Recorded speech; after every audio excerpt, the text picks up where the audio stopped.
In this video, we're going to be taking a look at some of the great and some of the not so great things about the Google Pixel Fold. This is not a full review video, but keep an eye out for that one and be sure to check out our full written review linked in the description.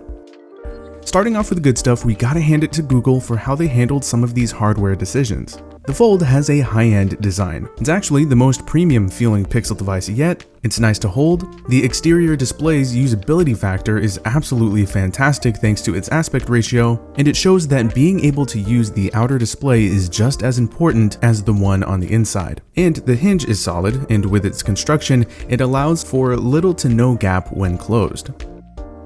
When talking about cameras on Pixel devices, at this point I feel we all know what to expect for the most part. In certain areas, the Fold's cameras aren't able to match the exact top to bottom performance and output of the 7 Pro, but the overall Pixel camera experience is here and it's very familiar, so if you like Google's image processing, you'll like the shots you'll be able to get with this phone as it pushes out some of the best results of any foldable.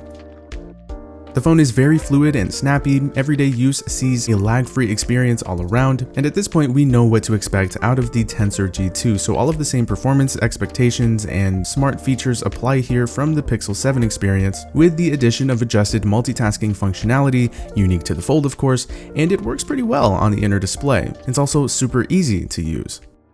Battery life is pretty solid, nothing amazing by any means, but for a foldable it's quite decent. Now results will always depend on usage, and that becomes even more apparent when adding a second, larger display to work with. Now we've been able to comfortably get a full day out of the battery with mixed usage between the two displays and around 5 to 6 hours of screen on time with varying brightness levels.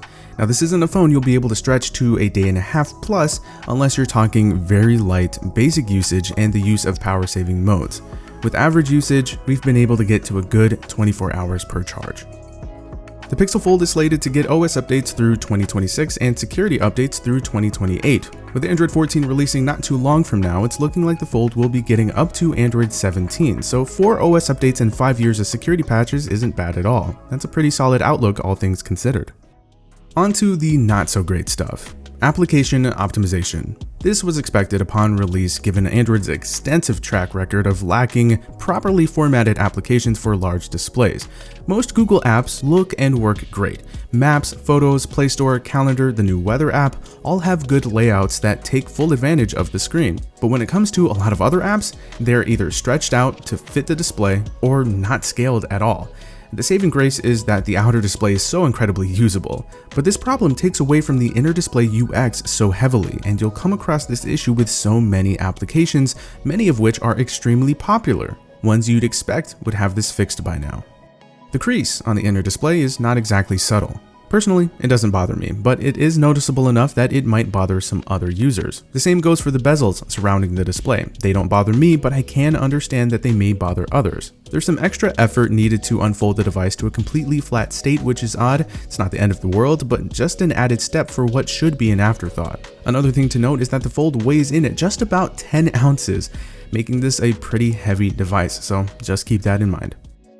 The Tensor G2, as expected, does warm the device up pretty significantly, and it doesn't take much for the warmth to become noticeable, especially when living in a warmer climate. With heavy use outdoors in higher temperatures, the device may heat up to the point where it hinders certain areas of performance. Again, this falls right in line with what we've gotten out of the G2 with other Pixel devices.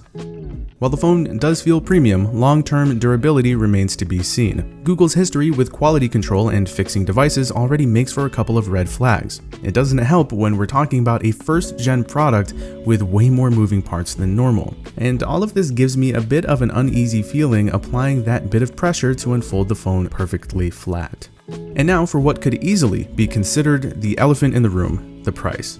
$1,800 is absolutely a tough sell for any phone, especially a first-gen phone from Google. That's right on par with Samsung's Z Fold 5, which is significantly more established and polished compared to the Pixel Fold. But you have to start somewhere, right? This thing does have a lot of flaws, and for $1,800, it's not exactly something I can recommend, but to a very specific crowd of people.